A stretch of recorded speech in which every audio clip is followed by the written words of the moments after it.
চাৰিগৰাকী নতুন মন্ত্ৰী আৰু নতুন মন্ত্ৰিত্ব ইয়াৰ সমান্তৰালভাৱে ৰাজ্যৰ আন কেইবাগৰাকীৰো মন্ত্ৰীৰ দপ্তৰ সলনি কৰিছে আৰু মন্ত্ৰিত্ব গ্ৰহণ কৰাৰ পিছত মন্ত্ৰিত্বৰ দায়িত্ব লাভ কৰাৰ পিছত কোনে কি মন্তব্য কৰিছে শুনাব বিচাৰিছো।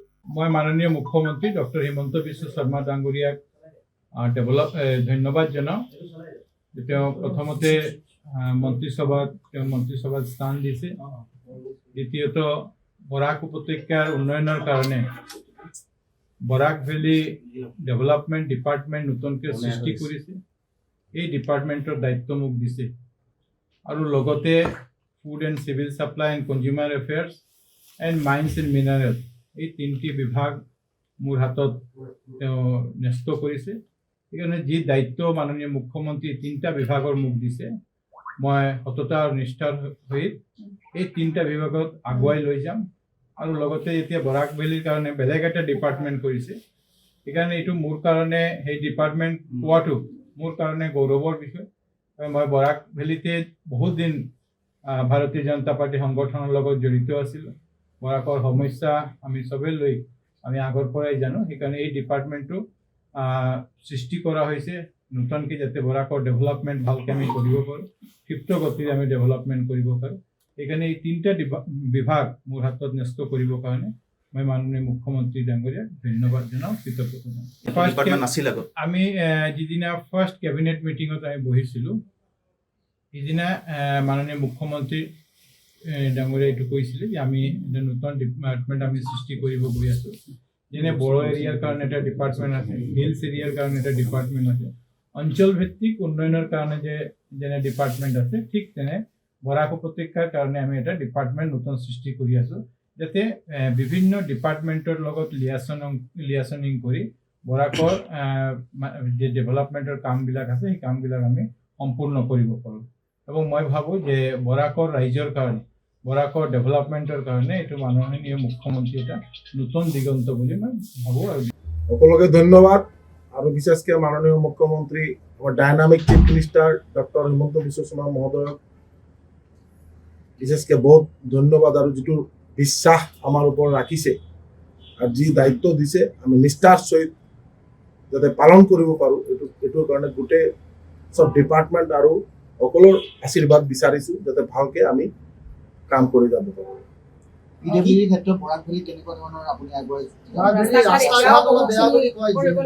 এইকাৰণেই আজি চাওক, মাননীয় মুখ্যমন্ত্ৰী মহোদয়ে দুইজন মন্ত্ৰী বৰাক উপত্যকাত দিছে। এইটো এটা ঐতিহাসিক সিদ্ধান্ত। আৰু বিশেষকৈ বৰাক উপত্যকাৰ ডেভেলপমেণ্টৰ কাৰণে যেনেকুৱা মানে আপোনাৰ দেখিছে যে বৰাক ভেলী ডেভেলপমেণ্ট ডিপাৰ্টমেণ্ট এটা মন্ত্ৰণালয়, এইটো এটা ডাঙৰ সিদ্ধান্ত। লাষ্ট কেবিনেটত এইটো মাননীয় মুখ্যমন্ত্ৰী মহোদয়ে সিদ্ধান্ত লৈছে আৰু আজি মন্ত্ৰণালয় ঘোষণা হৈছে। কিমান বৰাক ভেলীৰ কাৰণে কিমান ডাঙৰ এটা এচিভমেণ্ট।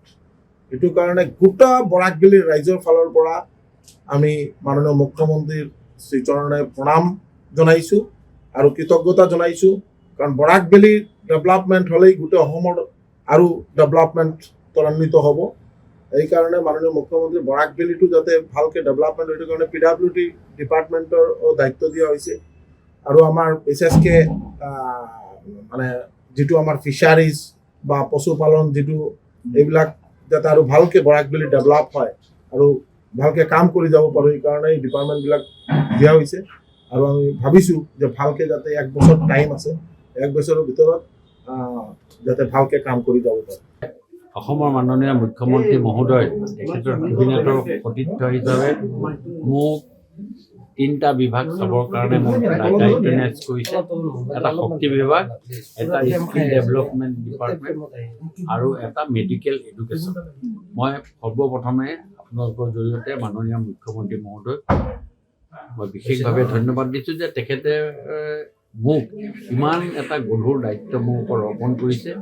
আৰু মই আপোনালোকৰ জৰিয়তে কাইলৈ দিনটোৰ পৰা মোৰ যিখিনি দায়িত্ব আৰু মই যিখিনি কৰিব লগা আছে সেইখিনি মই সুচাৰুৰূপে পালন কৰাৰ ক্ষেত্ৰত মাননীয় মুখ্যমন্ত্ৰী মহোদয়ৰ লগত আলোচনা কৰি আৰু সতীৰ্থ MLA বিধায়ক সকলোৰে লগত আলোচনা কৰি শক্তি বিভাগটোক আৰু বাকী স্কিল ডেভেলপমেণ্ট আজিৰ ডেটত যিটো যথেষ্ট প্ৰাসংগিকতা আছে মাননীয় প্ৰধানমন্ত্ৰী নৰেন্দ্ৰ মোদী ডাঙৰীয়াৰ আৰু মেডিকেল এডুকেশ্যনৰ ওপৰত যিখিনি বিস্তাৰিতভাৱে আলোচনা কৰি এই বিষয়ে আগবাঢ়ি লৈ যোৱাৰ ক্ষেত্ৰত আৰু সকলোৰে সহযোগিতাত আপোনালোকৰো সহযোগিতাত মই এই দায়িত্ব আজি পাইছোঁ আৰু মই সুচাৰুৰূপে পালন কৰিবলৈ মোৰ ফালৰ পৰা আপ্ৰাণ চেষ্টা কৰিম। গুৰুত্বপূৰ্ণ বিভাগ আৰু মুখ্যমন্ত্ৰী মহোদয়েও গুৰুত্ব সহকাৰে লৈ মোৰ নিচিনা এজন ব্যক্তিক এই দায়িত্ব দিছে। মই আজি প্ৰতিশ্ৰুতি দিছোঁ কোনো ভুল ক্ৰুটি পৰাপক্ষত নকৰাকৈ মই সুন্দৰভাৱে চলাবৰ কাৰণে মোৰ ফালৰ পৰা আপ্ৰাণ চেষ্টা কৰিম আৰু পুনৰবাৰ অসমৰ ৰাইজৰ সহযোগিতা বিচাৰিছোঁ যাতে মই সকলোখিনি কাম সুচাৰুৰূপে কৰি যাব পাৰোঁ।